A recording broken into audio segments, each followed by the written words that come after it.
ખબરોમાં બન્યા રહેવા માટે બેલ આઇકોન દબાવો અને એબીપી અસ્મિતાને સબસ્ક્રાઇબ કરો। તો અમદાવાદમાં કર્ફ્યુનો અમલ શરૂ થઈ ગયો છે। ગઈકાલ રાતથી જ કર્ફ્યુ લાદી દેવામાં આવ્યો છે અને આ સાથે અલગ અલગ વિસ્તારોમાં પોલીસ દ્વારા પણ અત્યારે સઘન ચેકિંગ થઈ રહ્યું છે। કર્ફ્યુનું પાલન પણ અત્યારે યોગ્ય રીતે થઈ રહ્યું છે। લોકો પણ અત્યારે સહયોગ આપી રહ્યા છે।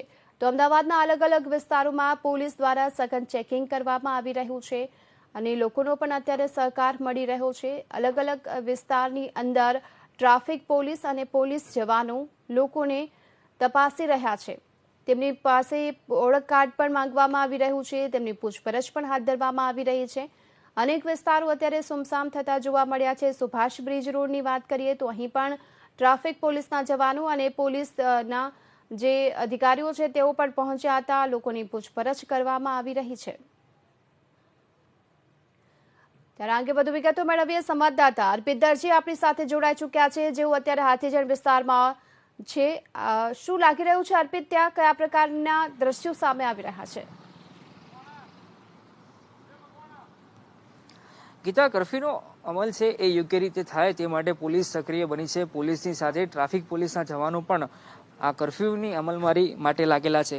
આ રામોલ 4 રસ્તા છે અને રામોલ પોલીસ ચોકી છે, ત્યાં જોઈ રહ્યા છો કે જશોદાનગરથી જે આવતા વાહનો હોય છે એ અહીંયાથી થઈ અને લાલગેબી સર્કલ, હાથીજણ સર્કલ આવેલું છે ત્યાંથી ખેડા અહેમદાબાદ તરફ જતા હોય છે।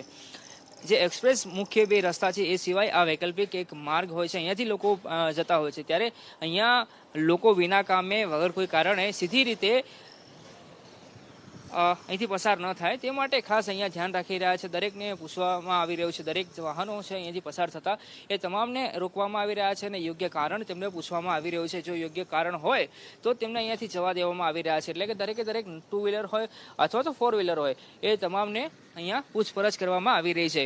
મહત્વનો આ પોઈન્ટ હોય છે કેમ કે દરરોજે રોજિંદા દિવસોમાં અહીંયાથી મોટા પ્રમાણમાં વાહનોની અવરજવર થતી હોય છે, એટલે આજુબાજુ ચારે તરફથી આવતા વાહનોને અહીંયા પૂછવામાં આવી રહ્યું છે અને યથા યોગ્ય એટલે કે કોઈ યોગ્ય કારણ હોય, જેન્યુઅન કારણ હોય તો જ તેમને આગળ પ્રવેશ આપવામાં આવી રહ્યો છે। પરવાનગી અહીંયાથી આગળ જવાની પરવાનગી આપવામાં આવી રહી છે।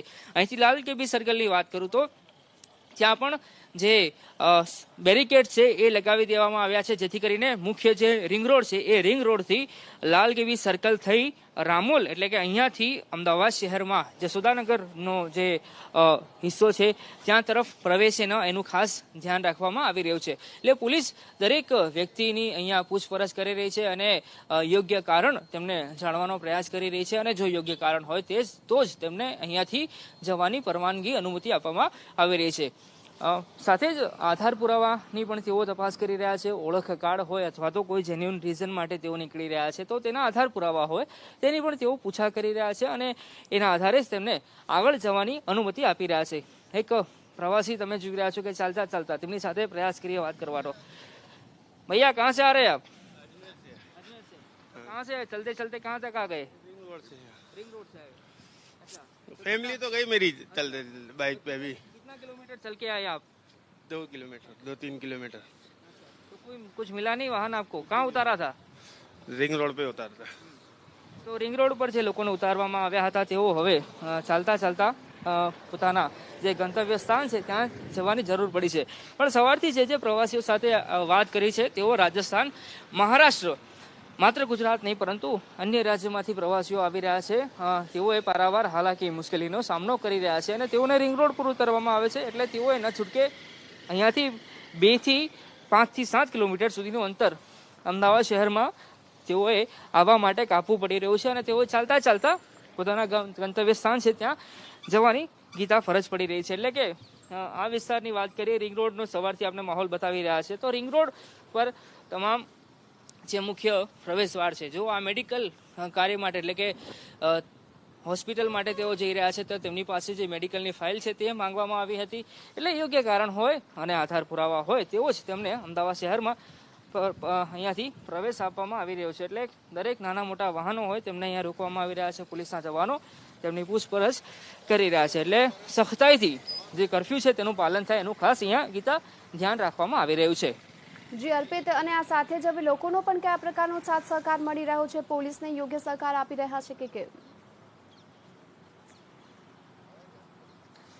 ગીતા, જે રીતે આપણે તસવીરોમાં જોયું કે લોકો તો સહયોગ આપી જ રહ્યા છે, પણ કેટલાક એવા લોકો પણ છે કે જેઓ નાની મોટી તકરાર કરતા હોય છે. પરંતુ અહીંની વાત કરું તો મોટા ભાગે જે પોલીસના જવાન રોકે છે તો ત્યારે તેમને યોગ્ય જવાબ આપી રહ્યા છે. એવું નથી કે જે લોકડાઉન દરમિયાન પરિસ્થિતિ ઘર્ષણની, પોલીસ અને સામાન્ય લોકોની સાથે ઘર્ષણની પરિસ્થિતિ જોવા મળી હતી, એવી પરિસ્થિતિ આજના તબક્કે જોવા નથી મળી, એવા દ્રશ્યો સામે નથી આવ્યા. પરંતુ અનુમાન અને કદાચ એવી પરિસ્થિતિ જોવા પણ મળે. પણ લોકો એ જરૂરી છે અને ઈચ્છનીય પણ છે કે લોકો આ જે પરિસ્થિતિ છે, વિકટ પરિસ્થિતિ, એમાં પોલીસને સહયોગ આપે અને હાલ જે વિકટ પરિસ્થિતિ કોવિડની ઊભી થઈ છે તેને દૂર કરવામાં લોકો સહયોગ આપે, એ પણ ઈચ્છનીય છે. એટલે લોકો મોટાભાગે, મહત્તમ લોકો પોલીસ જ્યારે રોકે છે ત્યારે રોકાઈ રહ્યા છે અને જે પૂછપરછ કરવામાં આવે છે તેનો જવાબ આપી રહ્યા છે અને જે આધાર પુરાવા માંગવામાં આવે છે એને બતાવી પણ રહ્યા છે.